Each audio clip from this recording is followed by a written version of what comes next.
Salut à tous, on se retrouve dans une nouvelle vidéo qui sera un nouveau suivi lecture. On est le mardi 2 novembre, il est 10h et si je vous prends c'est parce qu'en fait je suis en congé aujourd'hui.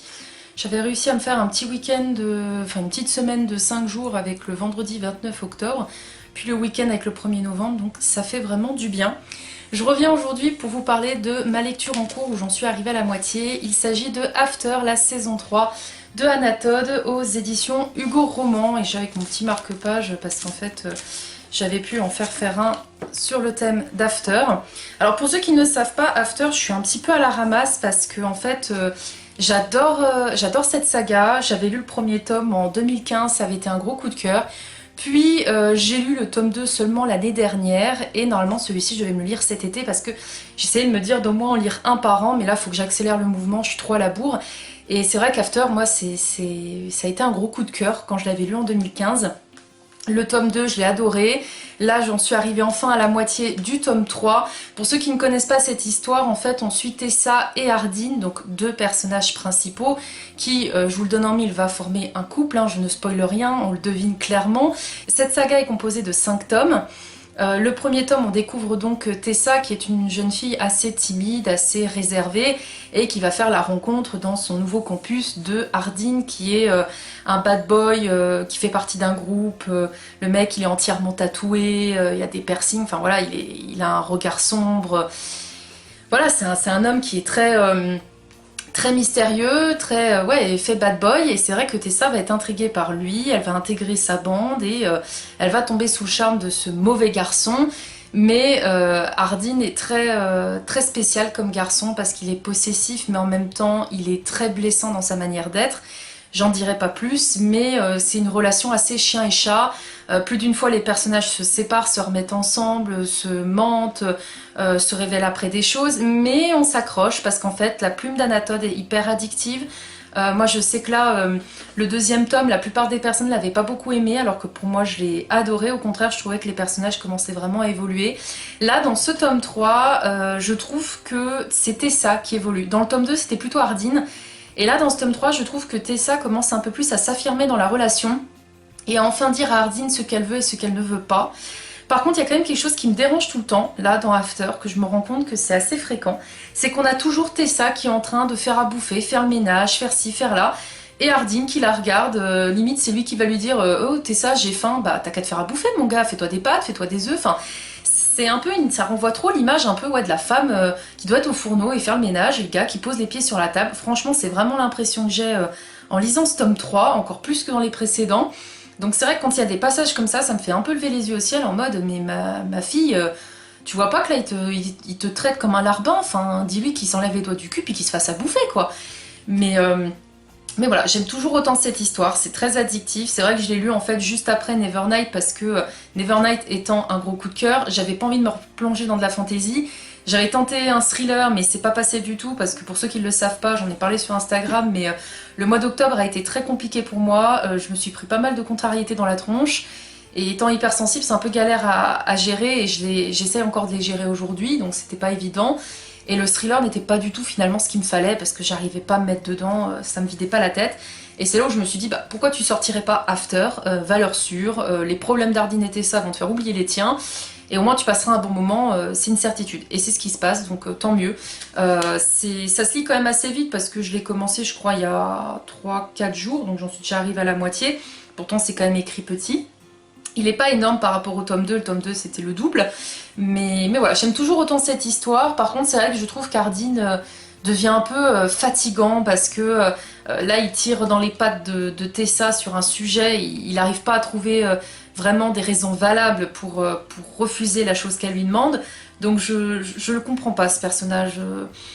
Autant je trouvais qu'il avait fait une évolution dans le tome 2, autant là j'ai l'impression qu'il régresse parce que il met des bâtons dans les roues dans leur relation pour rien, il fait des choix complètement débiles, il fout en l'air leur relation, il crée des disputes inutiles, et on les voit venir les disputes, on se dit mais vous êtes sérieux les gars, vous prenez autant le chou à ce point là, enfin voilà, je trouve qu'il y a des moments, c'est quand même des grosses prises de tête inutiles, mais après c'est vrai que je trouve que le personnage de Tessa évolue, donc j'ai hâte de voir comment ça va se terminer, surtout que là, l'histoire, leur couple commence à avoir un peu un autre aperçu, il y a beaucoup de personnages qui gravitent autour d'eux.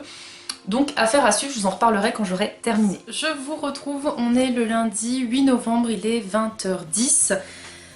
J'ai terminé hier, mais j'ai pas eu le temps de revenir vous parler, After, donc le tome 3. Et j'aime toujours autant.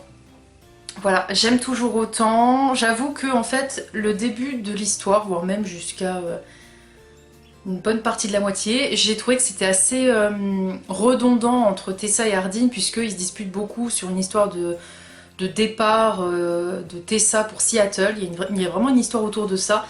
Et du coup, c'est assez répétitif, c'est assez pénible. Il y a beaucoup de discours autour de ça et on n'avance pas, on stagne.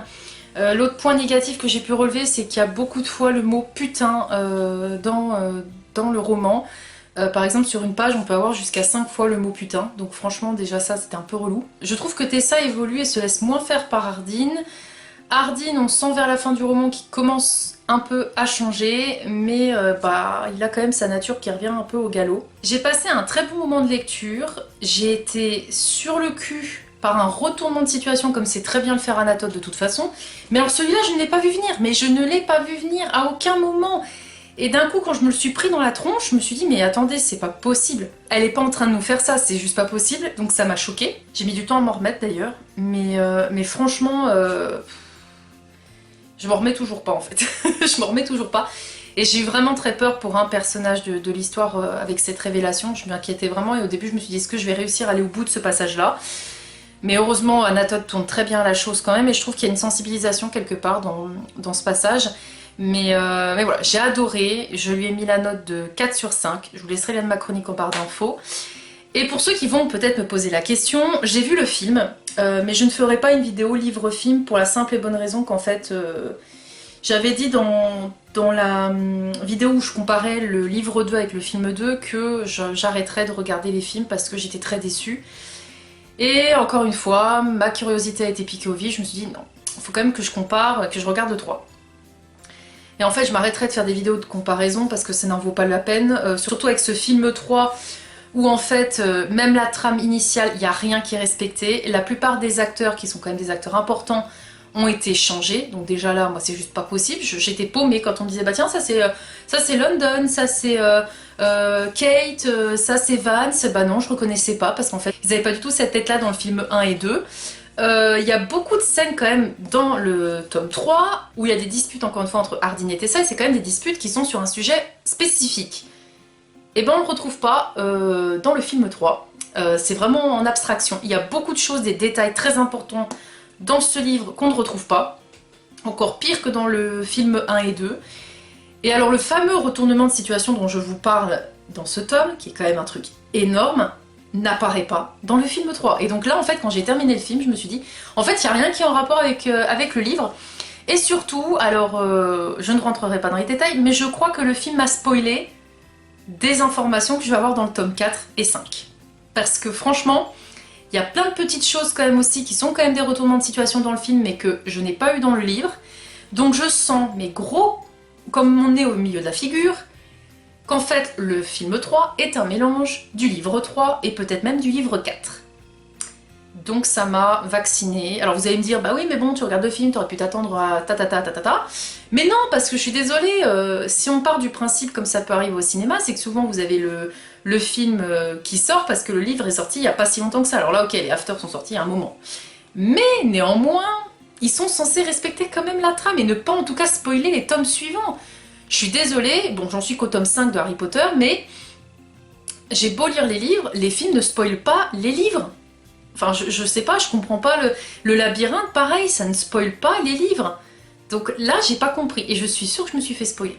Je vous le dirai quand j'aurai lu le tome 4 et le tome 5, mais je vois gros comme une maison, je me suis fait spoiler et ça me fait chier bordel. On regarde pas des films pour se faire spoiler les livres, c'est n'importe quoi, enfin bref. Donc voilà, au début je pensais faire une vidéo où je comparais, j'ai dit en fait c'est tellement une catastrophe que je ne peux pas faire ça sur ma chaîne, ça mérite pas une vidéo en fait, ça mérite juste un point comme ça.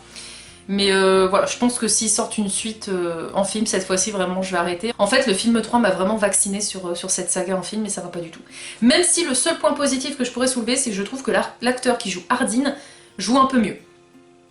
Mais alors le reste, même les... J'ai l'impression que les acteurs entre eux sont pas très à l'aise en fait. Même quand ils s'embrassent ou quoi, on a l'impression qu'il y a une gêne. Donc ça l'a vraiment pas fait, mais par contre j'ai passé un très bon moment de lecture, c'était une valeur sûre, moi qui était pas très bien ces derniers temps, ça m'a vraiment vidé la tête. Je me suis enfilé la fin en l'espace de même pas 2 jours. Donc voilà, un 4 sur 5 et je vous laisse le lien de ma chronique en barre d'infos. Et concernant ma prochaine lecture, que je peux déjà vous montrer parce que j'ai entamé hier soir à la suite d'After, en ce moment je sais pas, je suis à fond dans la lecture, donc tant mieux. Eh bien il s'agit tout simplement du tome 3.5 de Un palais de glace et de lumière de Sarah Gima chez La Martinière. Le tome 4 est déjà sorti au moment où je vous parle, il est juste à côté de moi, il m'attend sagement dans ma palle, mais avant de le lire, il faut bien sûr que je lise le tome 3.5. Pour le moment, j'ai lu 50 pages, donc voilà, et je me suis accompagnée de mon petit marque-page. Alors, si vous cherchez les marque-pages sur Akota, j'en ai fait sur mon blog, et donc il y a ceci. Alors moi, je fais en sorte d'y imprimer en recto-verso, parce que ça me permet d'alterner en fonction de mes envies, mais n'hésitez pas à aller voir sur mon blog, je vous mettrai le lien de l'article en barre d'infos. Mais bien sûr, prenez ces marque-pages, surtout si au moins vous avez lu le tome 1, parce que sinon vous risquez quand même de vous spoiler.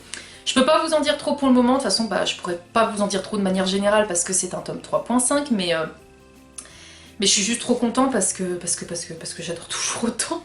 Akotard, c'est un bijou cette saga, enfin rien que là de lire les 50 pages hier, j'étais à fond.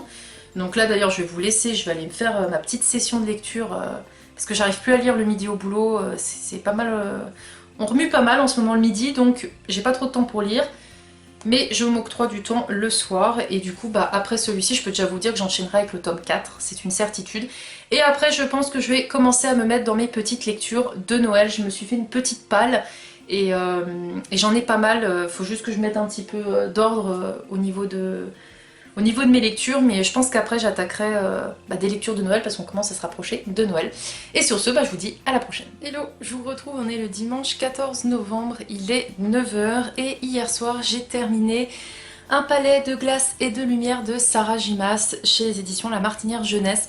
Je suis pas venue vous en parler au milieu parce que déjà il s'agit d'un tome 3.5 sur des personnages vraiment qu'on découvre au fur et à mesure de la saga, donc je ne pourrais pas vous en parler plus que ça.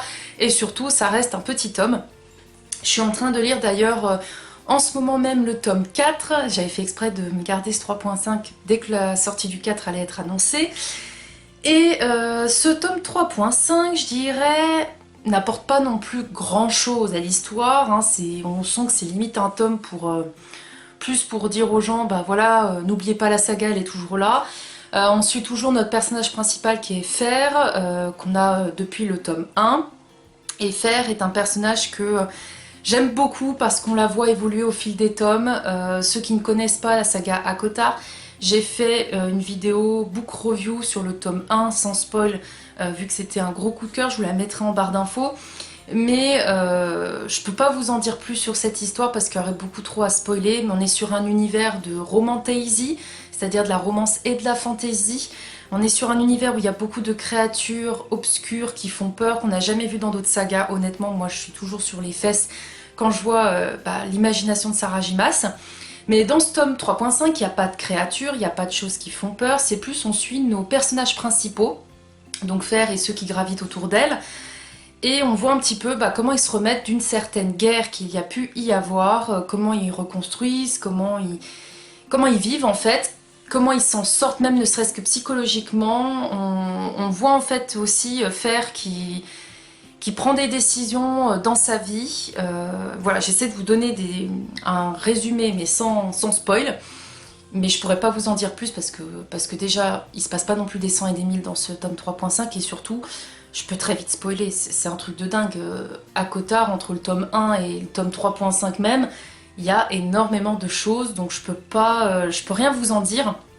Ne serait-ce que lisez cette saga. Ça a été mon plus gros coup de cœur de l'année 2021. Franchement, 2021 était une très bonne année de lecture. J'ai pas autant lu que les autres années, mais par contre, j'ai eu vraiment des très bonnes lectures, des coups de cœur, ça faisait longtemps. Et surtout, j'ai découvert la romantasy. Je connaissais la fantasy, mais pas vraiment la romantasy. Et ouais, c'est juste à Cotard, quoi. Je peux pas en dire plus. Si vous ne l'avez pas lu, cette saga, foncez, surtout que là vous serez à jour, il y a tous les tomes qui sont sortis, enfin jusqu'au tome 4 en tout cas, parce que bien sûr il va y avoir d'autres tomes qui vont suivre, mais je veux dire vous avez 4 tomes devant vous déjà pour vous mettre à jour. Moi j'ai enchaîné le tome 1 jusqu'au 3, je les ai vraiment enchaînés. Lui je me l'étais gardé sous le coude, non franchement c'est vraiment génial. Par contre pour ceux qui l'ont lu et qui sont en train de lire le tome 4, j'ai relevé une petite incohérence entre la fin de celui-ci et le début de l'autre. Et le début du tome 4 reprend un passage de la fin de celui-ci, et il y a un tout petit truc qui est incohérent. Si vous êtes comme moi, que vous allez lire 3.5 et enchaîner avec le 4, vous allez le voir tout de suite.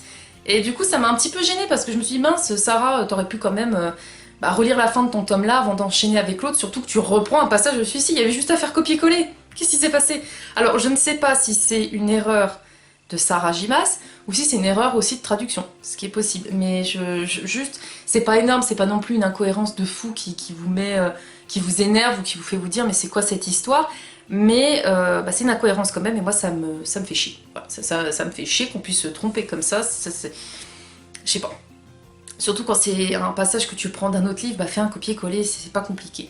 Donc je lui ai mis la note de 3 sur 5 parce que j'allais pas mettre non plus un 4, hein, j'ai pas été transcendée par ce tome 3.5. Honnêtement, on pourrait s'en passer. Franchement, quand je fais le point de tout ce qui se passe dedans, où il se passe pas grand chose, on pourrait s'en passer. En fait, c'est un livre par contre qui est parfait pour cette période parce que il y a une fête qui s'appelle le solstice d'hiver et qui ressemble un petit peu à la fête de Noël. Donc c'est très bien pour cette période, mais pour moi, on pourrait se passer de ce tome-là. Alors, on peut pas se passer d'Acotar, mais ce tome-là n'apporte rien de plus à l'histoire, donc voilà, je lui ai mis la note de 3 sur 5, je vous laisserai le lien de ma chronique en barre d'infos. Hello, je vous retrouve, on est le mardi 30 novembre. Ça fait longtemps que je suis pas revenue vous parler dans ce suivi lecture, puisque dès que j'ai terminé le tome 3.5 de la saga Akotar, j'ai enchaîné avec le tome 4, qui est donc un palais de flammes et d'argent de Sarah Gimas chez La Martinière. Donc c'est tout simplement Akotar, hein, encore une fois, hein, j'ai beaucoup lu Akotar dans ce suivi lecture. Et c'est vrai que je l'ai terminé hier matin et je ne suis pas venue en cours de route comme d'habitude vous en parler à la moitié, un peu comme le tome 3.5 d'Akotar, pour la simple et bonne raison que déjà c'est un tome 4, que c'est un univers qu'on peut vite spoiler, donc c'est pas le but. Et pour être honnête avec vous, en fait j'ai été tellement à fond, j'ai mis du temps à le lire, hein, je crois que j'ai mis bien 2 semaines et demie à peu près pour le lire parce qu'il fait quand même plus de 800 pages et c'est écrit petit, il se passe plein de choses. Mais ça a été un énorme coup de cœur. Si vous entendez du bruit, c'est normal, c'est mon lapin qui est en train de s'exciter. Ça a été un énorme coup de cœur. Je peux pas vous en parler des masses, donc je vais vous résumer le tome 1, sans spoil, hein, juste l'univers. Et je vous dirai mon ressenti sur ce tome 4. Et sachant que pour le tome 1, j'ai fait une vidéo book review, donc je vous la mettrai en barre d'infos. On suit en gros Fer, qui est une jeune femme qui vit par-delà le mur qui sépare en fait la terre des mortels de Prythian. Et Prythian, en fait, on a différents seigneurs qui gèrent des cours. Donc on a cour de l'automne, cour de l'été, cour de l'hiver, cour des cauchemars, cour de... Voilà, il y a plein de cours. Et Fer, du coup, vit dans la terre des mortels. Et la terre des mortels est très pauvre, beaucoup de gens meurent de faim, etc. Et elle part, elle, chasser pour nourrir son père et ses 2 sœurs. Et un beau jour, elle va tuer un loup, mais ce loup n'est pas un loup simple, hein, il y a quelque chose derrière, et du jour au lendemain, il va y avoir une créature qui va surgir dans la chaumière où elle vit avec son père et ses sœurs, et il va l'emmener du côté de Prythian, et sauf que la plupart des mortels ont peur de franchir ce mur, puisque vu qu'ils savent que des failles vivent là, et des créatures aussi obscures, ils savent qu'ils peuvent soit être réduits en esclavage, soit être torturés, soit être même bouffés. Donc Fer va être emmenée de force de l'autre côté de ce mur, mais elle va découvrir plein de choses concernant cet univers et notamment comment vivent les faées. Et voilà, je m'arrête là pour le petit speech du tome 1. Moi j'avais eu un coup de cœur pour le tome 1, même si il a moins d'action et de péripéties que tous les autres tomes. Et celui-ci, on va suivre 2 autres personnages, donc un personnage féminin, un personnage masculin. Je ne vous dis pas qui parce que si vous n'avez pas lu Akotar, vous pouvez être spoil du coup, donc je préfère ne rien dire parce que quand je repense au tome 3, si je vous parle du personnage, ça va vous spoiler. Donc on suit 2 personnages, un personnage féminin qui de base je détestais, hein, je ne l'aimais pas, mais on va suivre son évolution dans ce tome-là, on va voir en fait que le personnage vit des choses qui peuvent nous nous ressembler ou qui peuvent faire partie de notre passé aussi. Il y a beaucoup de termes forts évoqués dedans parce qu'on a quand même des sujets d'actualité. Je vais pas vous les citer, hein, vous les découvrirez par vous-même, mais il y a beaucoup de messages forts dans ce tome-là. Le seul petit bémol que je pourrais lui trouver, et pourtant ça a été un très gros coup de cœur, c'est qu'il y a énormément de scènes de sexe, donc c'est pour un public averti. Il y a eu tout un truc sur la Martinière jeunesse qu'ils vont d'ailleurs modifier et mettre un moins de 18 ans, parce qu'il était dans un rayon jeunesse, et c'est vrai qu'il a rien à faire dans un rayon jeunesse, je suis tout à fait d'accord, parce qu'on est sur des scènes explicites de sexe très développées, et même des termes crus parfois. Et c'est vrai que déjà dans le tome 2 on avait des scènes de sexe, mais on va dire il y avait une romance qui était vraiment là. Là on a énormément de scènes de sexe qui durent sur plusieurs pages, donc il y en a vraiment beaucoup, hein. Le personnage est très porté dessus, mais après ça m'a pas gâché ma lecture parce que je vous dis c'est un énorme coup de cœur en fait, l'action elle est ouf. Il y a plus d'une fois j'ai retenu ma respiration, j'ai dit mais non c'est pas possible, j'imaginais le truc, je me faisais le film et un énorme coup de cœur. Si je devais les classer, ce serait le tome 2 qui reste mon préféré de tous les temps, le tome 2, ce tome 4 qui arrive quand même en deuxième position, le tome 3 et le tome 1. Voilà dans l'ordre que je les mettrais au niveau des émotions qui m'ont procuré, mais celui-ci honnêtement au début je me suis dit est-ce qu'il arrive avec le tome 2, mais quand même le tome 2, déjà c'est mes deux personnages chouchous qui sont dedans et c'est vrai qu'il y a une romance, hein. Il y a des scènes de sexe, mais il y a une vraie histoire d'amour. Là, il y en a une aussi, hein, mais elle arrive un peu plus tard, et il y a beaucoup de scènes de sexe quand même, donc voilà. Mais c'est un énorme coup de cœur, franchement, je vous jure, si vous n'avez encore pas lu à Cotard, lisez cette saga, c'est ma saga préférée de tous les temps, et pourtant j'en ai eu des sagas préférées, mais celle-ci, elle, je sais pas, elle m'obnubile mon cerveau, je pense qu'à elle, j'ai carrément fait une playlist sur Spotify, donc si vous la voulez, je vous mettrai, si j'y pense, le lien en barre d'infos. Mais j'ai carrément fait une playlist sur tous les tomes, en fait, tellement j'adore écouter des musiques qui me rappellent cet univers, parce que quand je suis dedans, je suis à fond et j'adore, quoi. C'est un énorme coup de cœur, donc ceux qui, par contre, l'ont lu, vous aurez ma chronique en barre d'infos, donc n'hésitez pas à aller lire mon avis parce que du coup je peux plus parler des personnages, etc. Et voilà, pour ceux qui n'ont pas lu, je voulais pas vous spoiler parce que pour moi on peut très vite spoiler cette saga qui... Il y a tellement de choses qui se passent qu'on peut vite laisser partir quelque chose et ça serait complètement dommage. Mais voilà, si vous ne l'avez pas lu, allez voir ma vidéo où je parle du tome 1, j'espère vraiment vous convaincre de la découvrir. Un énorme coup de cœur, donc vous le devinez, c'est un 5 sur 5 et donc le lien de ma chronique est en barre d'infos. Cette vidéo est maintenant terminée, j'espère qu'elle vous aura plu. Il y aurait eu quand même beaucoup d'à côté dans ce suivi lecture, hein. Je n'y peux rien, mais là c'était la période. J'espère que cette vidéo vous aura plu comme toujours. N'hésitez pas à me dire si vous avez lu l'un des romans que je vous ai présentés ou si je vous ai donné envie d'en découvrir certains. Et sur ce, je vous dis à très vite pour de prochaines vidéos. Salut!